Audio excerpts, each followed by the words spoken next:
Hello everyone. तर श्रेणी स्टिचमध्ये तुमचं खूप खूप स्वागत आहे. तर आज मी आले आहे खाली स्टिच करायला, कारण खूप सारे ऑर्डर्स आलेले आहेत स्टिचिंगसाठी. तर क्लासही स्टार्ट आहे, चालू झालेला आहे आणि क्लास आणि स्टिचिंगवर खूप हेवी होत आहे मला. तर त्यासाठी मी वर्कर कोणतर पाहिजे असं मी इंस्टाग्रामवर घातले होते. तर ते बघून एकटे आंटी आले पण आहेत.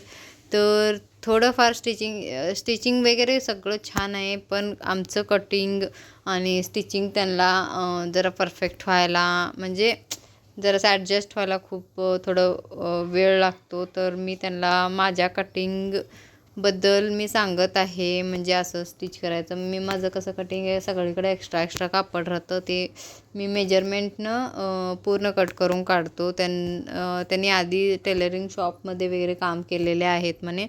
तर त्यांना तिथं कसं करून देत होते, त्यांनी काही कट करायचं नाही, ॲडव्हान्स सगळं त्यांनी कटिंग करूनच देत होते म्हणे. मी पण तसंच करतो, पण मला काय सवय आहे, थोडं एक पाव इंच सगळीकडे जास्ती सोडून नंतरला ते मेजरमेंट करून करेक्ट मेजरमेंटला पॉईंट देऊन कट करायचं, असं मला सवय आहे. तर त्यांना ते ॲडजस्ट होईना, तर मी हळूहळू शिकवत आहे.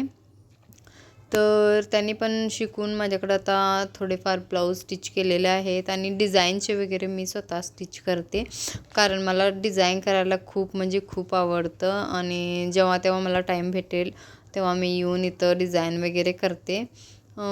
तर खूप चांगलं चाललेलं आहे माझं स्टिचिंग किंवा टेलरिंग जर्नी, कारण आधी मी नुसतं घरी बसायची आणि माझ्या नवऱ्याला मात्र ही खूप अपोजिट आहे याच्याबद्दल. त्यासाठी तर मला हे सेपरेट माझ्यासाठी म्हणून एक रूमच करून दिलेला आहे त्यांनी, कारण आम्ही राहतो त्या ठिकाणी खूप असं म्हणजे कपड्याचा किंवा दोरे असं खूप घाण पडत होतं.